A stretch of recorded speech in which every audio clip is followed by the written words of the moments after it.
Invité sur ce plateau pour en parler, François Bersani, porte-parole de SGP Police Île-de-France. Bonsoir. Merci d'être avec nous. Bonsoir. Laurent Geoffrin, également fondateur de l'association Engageons-nous. Amine El Khatmi, président du Printemps républicain. Bonsoir Anthony. Et enfin Joseph Massescaron, écrivain. Merci d'être avec nous sur ce plateau. Et donc, alors François Bersani, 350 000 agressions depuis le début de l'année, ça fait 2000 par jour, c'est un chiffre colossal. Oui, mais en fait, Anthony, c'est une tendance de fond, puisque déjà, en 2019, sur ce plateau, je rappelais qu'entre 2017 et 2019, on avait eu près de 180 000 crimes et délits en plus, en l'espace de 2 ans. Et qu'en 2019, on enregistrait 260 000 faits de violence, ce qui représentait 9% de plus que l'année qui précédait.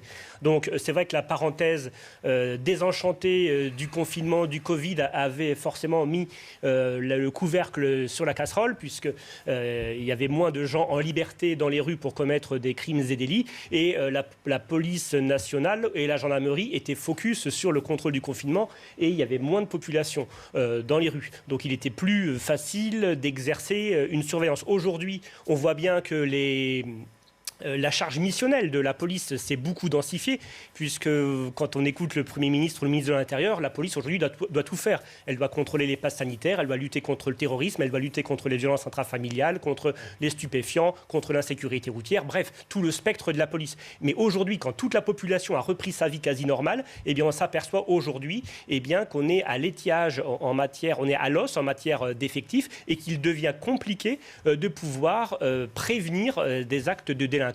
Et on a aussi, mais on le dira sûrement d'ici dans l'heure qui vient, on a une violence décomplexée. C'est-à-dire qu'aujourd'hui, que ce soit à l'égard des forces de l'ordre ou des représentants de l'État, aujourd'hui, il y a les digues ont cédé et il y a beaucoup moins de freins pour passer à des actes de violence gratuite. Ce n'est pas toujours de la violence crapuleuse, c'est parfois de la violence gratuite. Alors, vous avez parlé des homicides, on en parle beaucoup, par exemple, sur la région de Marseille, avec des règlements de compte sur fond de trafic de stupéfiants, et pas qu'à Marseille. Je ne veux pas stigmatiser cette région de France, on a les mêmes faits ici en Île-de-France. Mais c'est vrai qu'aujourd'hui, garder son territoire dans un domaine de la délinquance ou de la criminalité passe aussi par de l'homicide pour prendre le pas sur la concurrence.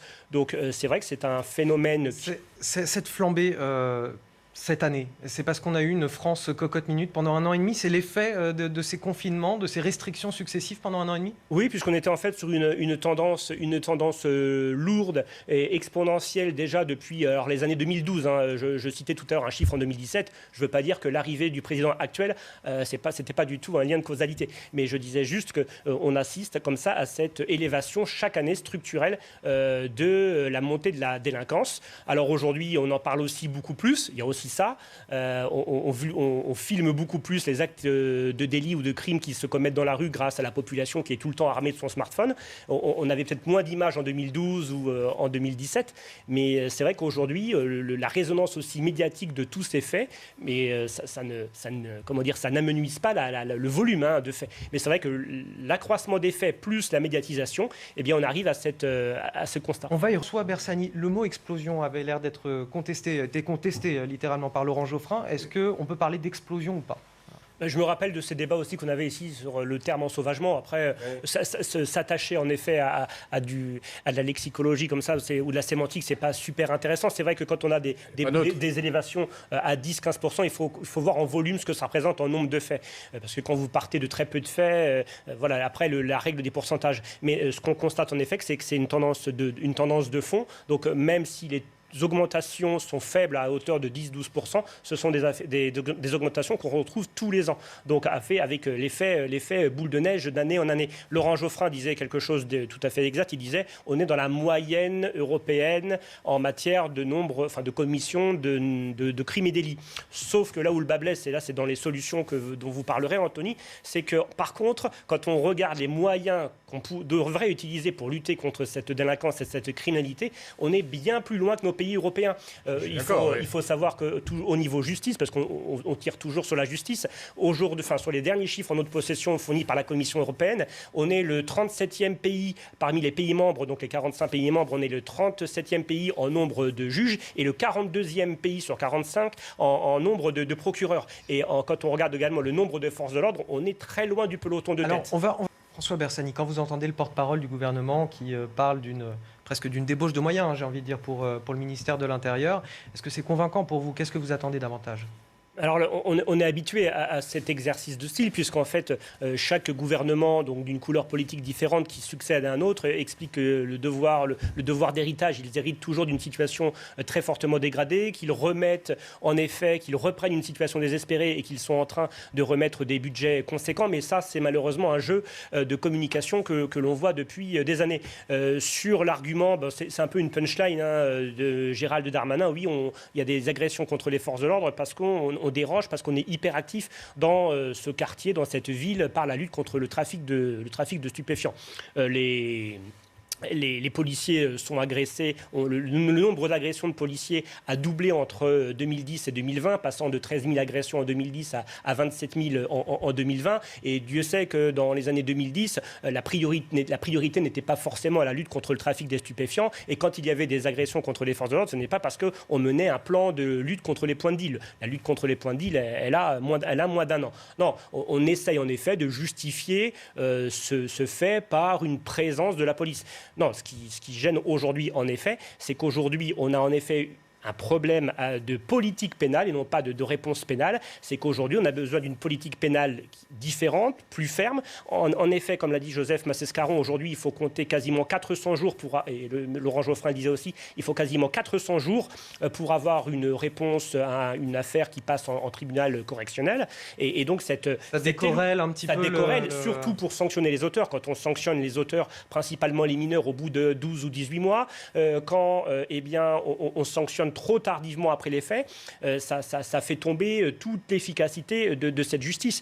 D'autant plus qu'en France, on a cette culture et de l'érosion de la peine. C'est-à-dire qu'en France, vous avez un code pénal qui prévoit un quantum de peine, et dès lors que cette peine est prévue, tous les outils sont mis en place pour la réduire. C'est-à-dire la réduction de la peine, l'aménagement... Par rapport à l'Europe, il y a une exception française sur l'application des peines. Voilà, alors je ne reviens même pas sur d'autres pays qui ne font pas la confusion des peines. Nous, on a la confusion des peines, mais on a toute cette politique d'aménagement, de réduction. Et en plus, c'est vrai qu'il y a chez la plupart des magistrats, l'incarcération doit demeurer l'exception et la liberté doit être la règle. Il y a une forme de mansuétude ou c'est parce qu'on n'a pas les moyens de faire mieux ? Non. Il y a les moyens, en effet, d'incarcération. Il faut savoir que sur l'année, par exemple, 2019, vous avez eu 550 000 décisions de justice rendues par des tribunaux, donc des condamnations. Sur 550 000 condamnations, vous avez eu 130 000 peine de prison ferme sur 550 000 condamnations. Ça veut dire que ça représente un peu moins de 25%. Donc aujourd'hui, les tenants qui nous disent encore « Oh, la justice est féroce, on enferme trop on enferme en effet 25% des auteurs de crimes et délits. Alors en effet, ça peut être dû à une surpopulation carcérale, puisqu'aujourd'hui, la capacité hôtelière des prisons fait que les chambres correctionnelles qui jugent regardent toujours le niveau d'occupation des prisons avant de statuer sur un enfermement. Mais surtout, ce qu'il faut changer dans l'esprit, c'est cette notion qu'avait Mme Taubira, Mme Belloubet, M. Dupond-Moretti, sur l'exception doit être la prison et la liberté doit être la règle. Face à une montée de la violence, même si ce n'est pas une explosion de la violence, comme le dit Laurent Geoffrin, il y a un moment, il faut mettre un signal fort. Aujourd'hui, ce signal fort n'y est pas, principalement sur la lutte contre les violences faites aux femmes. Nous, on est ulcérés quand on voit les dernières décisions de justice sur des affaires de violence conjugale. Il n'y a toujours pas de prise de conscience sur les condamnations faites sur les auteurs de violences conjugales. François Bersani, vous sur le terrain, vous les voyez les parents ou pas ? Joseph Massescaron a raison, en fait, sur les propos du pédopsychiatre. Ce serait un peu simpliste de penser que la violence ne fait par mimétisme, c'est-à-dire que vous avez subi de la violence, donc vous allez reproduire de la violence. Maintenant, sur la deuxième partie des propos, quand le pédopsychiatre explique en effet que la famille a un rôle à jouer aussi sur le destin de ses enfants et sur la façon dont ils se comportent sur la voie publique, dans l'espace public, dans la société, ça, bien sûr. Mais aujourd'hui, on n'a pas affaire qu'à des familles qui ont abandonné ou qui ont failli ou qui ont démissionné de leur rôle de parents. Moi, je suis officier de police judiciaire depuis 15 ans. Je reçois toujours des mineurs en garde à vue ou des jeunes majeurs qui commettent des délits. La plupart n'ont ni été violentés ni agressés physiquement. Et cet esprit de bande, c'est autre chose. Aujourd'hui, en effet, ces jeunes se reconnaissent à travers soit les réseaux sociaux, soit un phénomène un peu grégaire entre bandes et en effet viennent à commettre sous l'effet de la meute des violences qu'ils ne commettraient pas s'ils étaient seuls. Sous l'effet de la meute et sous l'effet justement du territoire. L'identité se définit également par un territoire que l'on défend. Mais Joseph Massé-Escaron a tout à fait raison, c'est toujours multifactoriel. Alors quand on dit ça, c'est facile, comme ça on rejette le... Mais voilà, ça ne peut pas être, il n'y a pas une cause unique, comme pourrait le laisser penser, ce serait simple. Sinon, on aurait éradiqué le problème en traitant d'office tous les mineurs victimes. Et voilà, on ne les verrait plus jamais ensuite comme auteurs. Il y avait aussi la question des patrouilles de parents dans les quartiers. On a vu des reportages avec des patrouilles de parents, mais enfin, il faut qu'ils aient le temps. On ne peut pas reproduire ça partout. Il y a des familles monoparentales, des mères seules qui vont travailler. Enfin, tout le monde n'a pas le temps de patrouiller dans les quartiers pour surveiller les plus jeunes. On manque d'effectifs des policiers. C'est pas aux parents de faire ça. La police de faire ça, c'est pas.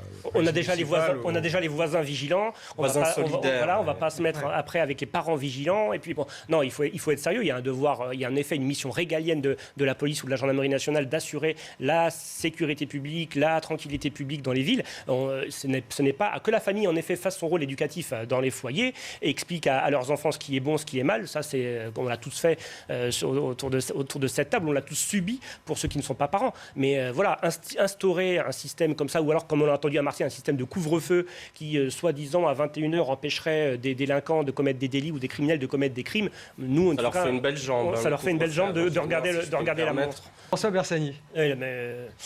Laurent Geoffrin a raison, le yaka faucon, il faut toujours éviter ce yaka faucon. Mais pour revenir sur ce que disait Laurent Geoffrin sur, en effet, les pays scandinaves ont moins éventuellement de places de prison et moins de policiers aussi par habitant, c'est parce qu'ils ont un autre mode d'administration de la justice. En fait, dans ces pays-là, ils n'attendent pas la succession de faits commis par la même personne pour taper tout de suite. C'est-à-dire que vous pouvez aller dans ces pays-là en prison pour une conduite en état d'ivresse. Pour la première, on vous enferme, alors ce n'est pas une prison, mais en tout cas, on vous prive de liberté 3 jours, 4 jours, une semaine, dans l'espoir que de taper tout de suite sans laisser le comportement délinquant se multiplier et n'être incarcéré, ou en tout cas privé de liberté qu'au bout du 5e, 6e délit. Donc c'est une stratégie complètement différente. Ce sont des peines courtes, mais qui sont exécutées tout de suite et qui sont réellement exécutées. C'est ce que Jean Castex, dès sa nomination, a appelé la certitude de la peine et la sévérité. Enfin, la sévérité et la certitude de la peine, sauf qu'en France, nous n'avons pas la certitude de la peine au vu du délai de traitement de la réponse pénale. Alors c'est bien, mais je me posais une question en regardant ce reportage. On regroupe les moyens sur un territoire donné, c'est bien, mais au vu du nombre de quartiers sensibles dans le pays, est-ce qu'on pourrait se permettre de faire ça un petit peu partout? Parce que là, ça a l'air de marcher, effectivement, si on met beaucoup de flics. Ça marche et les personnes ripent sur Stalingrad. Alors ça, c'est vraiment parfait. Donc, tout à fait. C'est ce que disait l'intervenant. On sature l'espace public avec des forces de police qui sont fidélisées et qui sont en nombre et qui relèvent absolument toutes les commissions de délits, d'infractions en général, sauf qu'en effet, on n'a pas le luxe de multiplier ça arrondissement par arrondissement parisien, et donc il y a un phénomène de vase communicant. C'est-à-dire que ce qui peut être fait là sur 5 quartiers témoins, ils appellent ça, on a essayé de le faire avant sur les quartiers de reconquête républicaine qui sont un échec dans la plupart des 60 quartiers. D'ailleurs, il devait y en avoir 120 au départ de lorsque Gérard Collomb a voulu lancer le processus, on devait monter à plus de 100. Aujourd'hui, on végète péniblement autour de 60 quartiers de reconquête républicaine. Et sauf qu'un quartier de reconquête républicaine, c'est très souvent une commune entière. Par exemple, Trappes, les Mureaux dans mon département, et avec, par exemple, une baisse forte d'effectifs, puisqu'on n'a pas réussi, par exemple, sur ces circonscriptions-là, à pérenniser les effectifs. Je voudrais parler du quartier de reconquête républicaine des Mureaux, qui est quand même une commune assez défavorisée du département des Yvelines, une zone de sécurité prioritaire. Depuis que le quartier de reconquête républicaine a été créé, eh bien, on a perdu, rien que depuis fin d'année dernière, on a perdu 30 effectifs de police qui sont partis, parce qu'aujourd'hui, on n'arrive plus à fidéliser les effectifs. Donc attention, on peut tester comme ça des expériences, des micro-expériences, mais ça n'est pas transposable sur tout le territoire. Oui. J'entendais dans ce reportage un policier nous dire voilà, cette initiative, concentrer les moyens sur un quartier, ça permet de traiter la délinquance de surface. Mais il faut surtout des moyens d'enquête aussi pour démanteler les réseaux, parce que c'est ça qui gangrène les quartiers aussi. Et toujours, vous allez nous trouver obsessionnel si je vous reparle après ensuite de réponse pénale. Mais c'est-à-dire que là, en effet, si on sature l'espace avec des moyens policiers et qu'en effet, on fait, je ne sais plus, 1000 et des poussières, interpellations, des mises à disposition, c'est ce que disait l'intervenant. C'est très bien d'interpeller, de présenter toutes ces personnes interpellées aux officiers de police judiciaire dont je fais partie. Mais ensuite, après nous, il y a la chaîne pénale qui se met en marche. Et ça veut dire que parmi toutes ces personnes interpellées, quelles sont les suites pénales qui sont données, dans quel délai. C'est ça qui est important aussi de savoir, parce que interpeller, c'est facile. Si on y met des moyens, on va dire que c'est facile. Mais après, l'important, c'est de savoir ces personnes qui ont été interpellées, comment elles ont été reconnues coupables, comment elles ont été condamnées, sous quel délai, quelles ont été les sanctions prononcées. C'est ça, après, qui est important. Parce que sinon, on ne voit que la partie immergée de l'iceberg, qui est en effet l'interpellation.